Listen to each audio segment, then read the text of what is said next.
గత తెలుగుదేశం ప్రభుత్వంలో క్రిస్టియన్లకు అనేక సంక్షేమ ఫలాలు అందించామని చెప్పేసి జగన్మోహన్ రెడ్డి ముఖ్యమంత్రి అయిన తర్వాత పూర్తిగా వారిని విస్మరించడమే కాకుండా ఎన్నో సంక్షేమ ఫలాలను కట్ చేశారు. పూర్తిగా వారికి ఏవి అందట్లేదు అని చెప్పేసి ఏదైతే ఉందో క్రిస్టియన్ సెల్ రాష్ట్ర అధ్యక్షుడు స్వామిదాస్ మనతో ఉన్నారు. ఏం చెప్తారు ఆయన మాటలోనే వినే ప్రయత్నం చేద్దాం.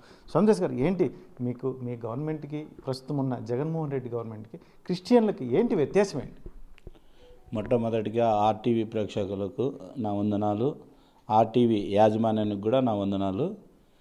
గతంలో నారా చంద్రబాబు నాయుడు గారు 2014లో ముఖ్యమంత్రి అయిన తర్వాత చాలా క్రైస్తవులకు చాలా సంక్షేమ పథకాలు ఇచ్చారు. ఎందుకంటే నారా చంద్రబాబు నాయుడు గారు ముఖ్యమంత్రి కాకముందే పెద్దలను, క్రైస్తవ పెద్దలను అయితేనేమి, బిషప్లను అయితేనేమి, క్రైస్తవులను పిలిచి మీకు ఏం చేస్తే, నేను ముఖ్యమంత్రి అయిన తర్వాత ఏం చేస్తే మీకు బాగుంటుంది అనే ఉద్దేశంతో అందరినీ పిలిచి ఒక మీటింగ్ పెట్టుకొని ఆ రోజు వాళ్ళతో వినతి పత్రాలు తీసుకోవడం జరిగింది. దాని ఆధారంగా ఆ రోజు 2014లో నారా చంద్రబాబు నాయుడు గారు ముఖ్యమంత్రి అయిన తర్వాత చాలా సంక్షేమ పథకాలు ఇచ్చాడు. ఆ రోజు విదేశీ విద్య అయితేనేమి, సబ్సిడీ రుణాలు అయితేనేమి, మరి పెళ్లి కానుకైతేనేమి, మన క్రిస్మస్ కానుకైతేనేమి, ఇలా చాలా చెప్పుకుంటూ పోతే జెరూసలేం యాత్ర అయితేనేమి, ఇవన్నీ చాలా దాదాపుగా 11 సంక్షేమ పథకాలు ఆ రోజు నారా చంద్రబాబు నాయుడు గారు ముఖ్యమంత్రిగా ఉన్నప్పుడు ఇచ్చాడు. ఇవన్నీ క్రైస్తవులను మభ్యపెట్టి ఈరోజు జగన్మోహన్ రెడ్డి 2019లో మేము అది చేస్తాము, క్రైస్తవులకు ఇది చేస్తామని వాళ్ళ తల్లిగారైతేనేమి ప్రతి క్రైస్తవ పాస్టర్ దగ్గరికి వెళ్ళి బైబిల్ పట్టుకొని ఆ రోజు ప్రతి ఒక్కరి దగ్గరికి వెళ్ళి మేము చేస్తాము, మా కొడుకును ఆశీర్వదించండి, ప్రార్థన చేయండి అని ఆ రోజు ప్రతి ఒక్క పాస్టర్ దగ్గరికి వెళ్ళడం జరిగింది, క్రైస్తవుల దగ్గరకు కూడా వెళ్ళడం జరిగింది. అలాగే వాళ్ళ బావమరిది బ్రదర్ అనిల్, ఆయన కూడా ప్రతి జిల్లాలలో పాస్టర్స్ మీటింగ్ పెట్టి నేనున్నాను, జగన్మోహన్ రెడ్డిని సీఎం చేసుకుందాము, చాలా చంద్రబాబు నాయుడు ఇచ్చిన దానికంటే మనం రెట్టింపుగా నేను తెచ్చే బాధ్యత నేను తీసుకుంటాను అని ఆ రోజు బ్రదర్ అనిల్ గారు జిల్లాలో పాస్టర్స్ మీటింగ్ పెట్టి ఆ రోజు తిరగడం జరిగింది రాష్ట్రం అంతటా. అది అందరికీ తెలుసు.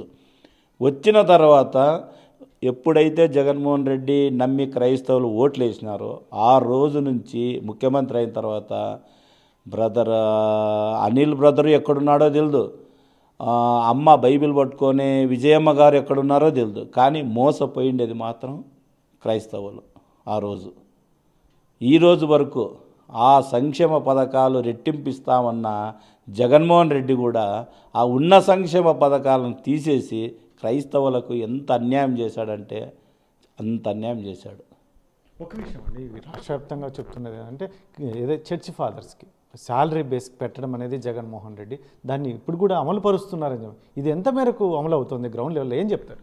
ఇది స్టార్టింగే నారా చంద్రబాబు నాయుడు గారు 2014లోనే మేనిఫెస్టోలో కూడా పెట్టడం జరిగింది, మేము ఇస్తాము వచ్చిన తర్వాత అని. కానీ విధి విధానాలు తీసుకొని ఎలా చేయాలి, అది ఎలా ఇవ్వాలి అంటే, ఇప్పుడు హిందూ దేవాలయాలకు అదేదో ఉంది, ట్రస్ట్ ఏదో ఉంది, ముస్లిమ్స్కి ఒకటి ఉంది, క్రైస్తవులకు ఒకటి, అది లేదనమాట.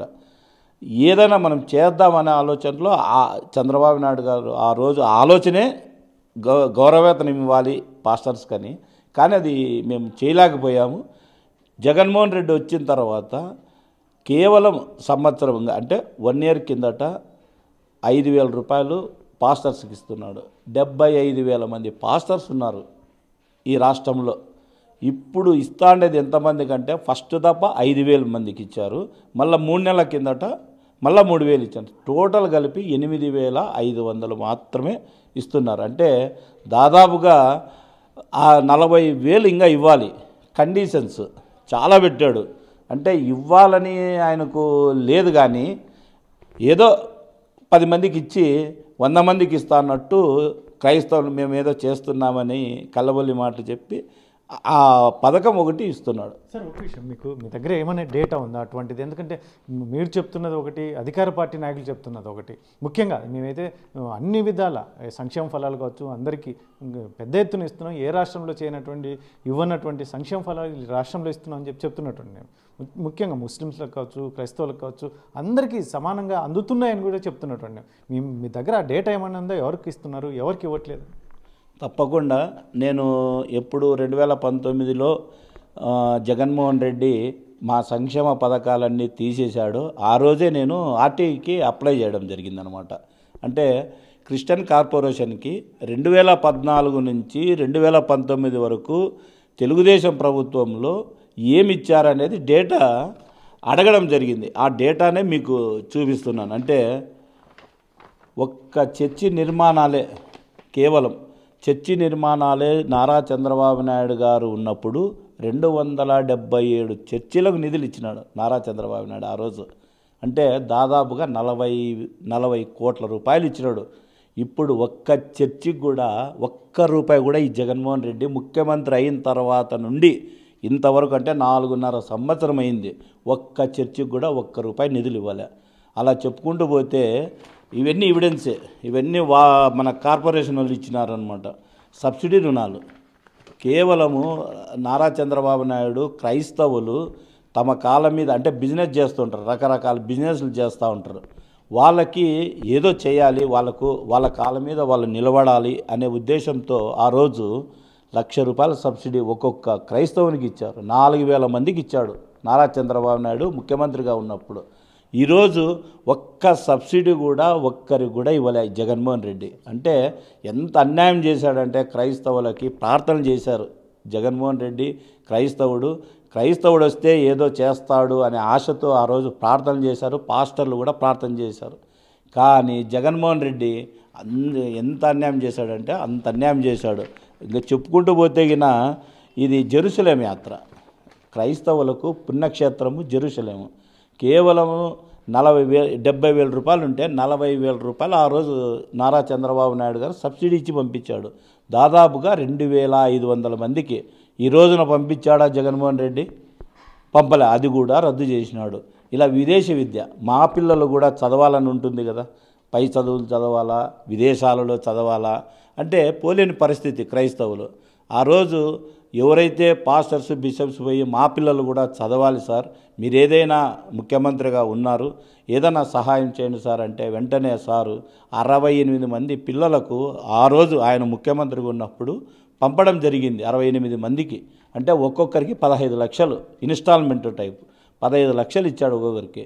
జగన్మోహన్ రెడ్డి గారు ఒక్కరికైనా ఇచ్చారా ఈ మా క్రైస్తవ పిల్లలకి? ఒక్కరికి కూడా ఇవ్వలే. ఆ సంక్షేమ పథకం కూడా రద్దు చేశాడు. పెళ్లి కానుక ఎవరైనా పేద క్రైస్తవులు అంటే వైట్ కార్డు ఉంటే చాలు, మాకు డాక్యుమెంట్స్ ఏం అవసరం లే, వైట్ కార్డు ఉంటే 50,000 ఇచ్చేవాడు క్రైస్తవులకి. ఈ పొద్దు ఒక్కరికి కూడా జగన్మోహన్ రెడ్డికి ఇవ్వలేదు ఇంతవరకు. ఇలా చెప్పుకుంటే చాలా ఉన్నాయి సంక్షేమ పథకాలు, చాలా. నారా చంద్రబాబు నాయుడు నిజంగా యేసుక్రీస్తు అయిన తర్వాత ఆయన, ఎందుకంటే మాకు ఇచ్చాడు ఆ రోజు మా సార్ చంద్రబాబు సార్ అనేక సంక్షేమ పథకాలు ఇచ్చాడు. ఈరోజు చూస్తే జగన్మోహన్ రెడ్డి ప్రార్థన చేసిన వాళ్ళు కనపడలేదు, ఆయనకు ఎవ్వరూ కనపడలేదు. ఆయన ఒకడే సంపాదించుకుంటున్నాడు, వెనకలేసుకుంటున్నాడు. మేము మాత్రం క్రైస్తవులుగా నలిగిపోతాను.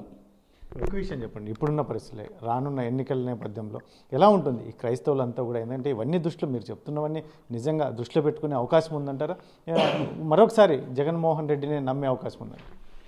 ఈరోజు నేను చాలామంది రాష్ట్రమంతా నారా చంద్రబాబు నాయుడు గారు ఆ రోజు జైల్లో ఉంటే నేను రాష్ట్రమంతా తిరిగిన, ప్రతి జిల్లాలో తిరిగిన, ప్రతి చర్చిల హెడ్ క్వార్టర్లో ప్రార్థనలు చేసినారు నారా చంద్రబాబు నాయుడు కోసం, ఆరోగ్యం కోసము, బెయిల్ కోసము. ప్రతి జిల్లా నేను ఇంకా సార్ ఇట్లా పాస్టర్ గారు చంద్రబాబు ఆరోగ్యంగా అంటే వాళ్ళే, నేను చెప్పకపోయినా కూడా నారా చంద్రబాబు నాయుడు 14 ఏళ్ళ ముఖ్యమంత్రిగా చేశాడు అని వాళ్ళే చెప్తున్నారు. నాకే ఆశ్చర్యం అవుతుంది. అక్కడ కూర్చున్న సంఘము వాళ్ళు ఉంటారు, వాళ్ళు కూడా అమ్మ తప్పకుండా ప్రార్థన చేయండి అంటే నేను 4 రోజుల నుంచి చేస్తున్నామయ్యా చంద్రబాబు కోసం, మంచి పరిపాలన కావాలని క్రైస్తవులే చెప్తున్నారు. ఈరోజు మీకు పేరు చెప్పను కానీ బిషప్ గారు మొన్న కనపడినారు నాకు. కనబడితే ఏమయ్యా స్వామిదాసు మన ఆస్తుల మీద ఈయనకు కన్నుబడింది. నారా చంద్రబాబు నాయుడు ఏ రోజు మన ఆస్తుల మీద కన్ను పడలేదు, ఆ ఆలోచన కూడా లేదు. అంటే ఎట్లా చెప్పినాడంటే అట్లా చెప్పినాడు ఆయన. ఈతను మన ఆస్తుల మీద కబ్జా చేస్తున్నాడు. రీసెంట్గా మదనపల్లిలో 570 ఎకరాలు ఉంటే ఈ 67 ఎకరాలు జగనన్న కాలనీకి తీసుకున్నారు. అంటే క్రైస్తవుల ఆ రోజు మిషనరీలు విద్యా వైద్యం కోసం ఆ రోజు తీసుకోవడం జరిగింది. అది ఇప్పుడు కబ్జా చేస్తున్నారు ఎమ్మెల్యేలంతా.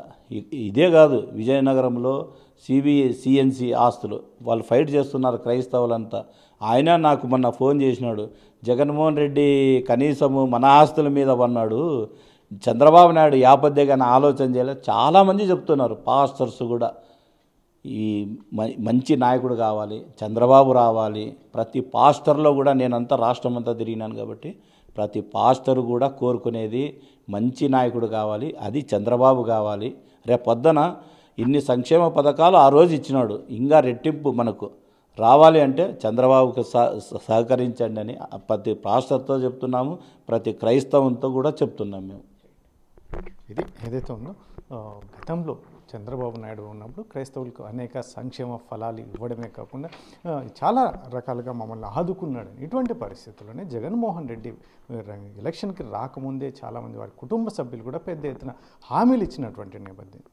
ఇటువంటి పరిస్థితుల్లో గెలిచిన తర్వాత అసలు ఆ కుటుంబ సభ్యులు కూడా లేరు. ముఖ్యంగా ఏదైతే ఉందో జగన్మోహన్ రెడ్డి చెప్పిన హామీలను కూడా పూర్తిగా విస్మరించారని, ఇటువంటి పరిస్థితుల్లోనే ఏకంగా రాష్ట్రంలో అనేక క్రిస్టియన్ సంస్థలకు సంబంధించిన ఆస్తులపైన కూడా పడ్డారు అని చెప్పేసి ఒకవైపు చెప్తున్నటువంటి నేపథ్యంలో, మరి గతంలో చంద్రబాబు పెద్ద ఎత్తున మమ్మల్ని ఆదుకున్న నేపథ్యంలో మరొకసారి రానున్న ఎన్నికల నేపథ్యంలో క్రిస్టియన్స్ కావచ్చు, ముఖ్యంగా మత పెద్దలు కావచ్చు, ఈ చాలామంది కూడా మరొకసారి చంద్రబాబును గెలిపించుకోవాలని చాలామంది కోరుతున్నారని చెప్పేసి తెలుగుదేశం పార్టీ క్రిస్టియన్ సెల్ రాష్ట్ర అధ్యక్షుడు స్వామిదాస్ చెప్తున్నటువంటి నేపథ్యంలో, మరి రానున్న ఎన్నికల్లో ఎవరు ఎలా ఉంటారు అనేది కాస్త ఫలితాలు తేల్చాల్సి ఉంది. అయితే మాత్రం ఇప్పటికైతే మాత్రం చాలా చోట్ల విసుగు చెందారు జగన్మోహన్ రెడ్డి ప్రభుత్వం మీద. ముఖ్యంగా వారి నాయకులు కూడా ఎక్కడ పడితే అక్కడ ముఖ్యంగా క్రిస్టియన్ సెల్ ఉన్నటువంటి క్రిస్టియన్ ఆస్తుల మీదుగా దోచుకోవడానికి సిద్ధపడుతున్నటువంటి నేపథ్యంలో ప్రజలు అన్నీ గమనిస్తున్నారని చెప్పేసి తెలుగుదేశం పార్టీ క్రిస్టియన్ సెల్ రాష్ట్ర అధ్యక్షుడు స్వామిదాస్ చెప్తున్నటువంటి పరిస్థితి.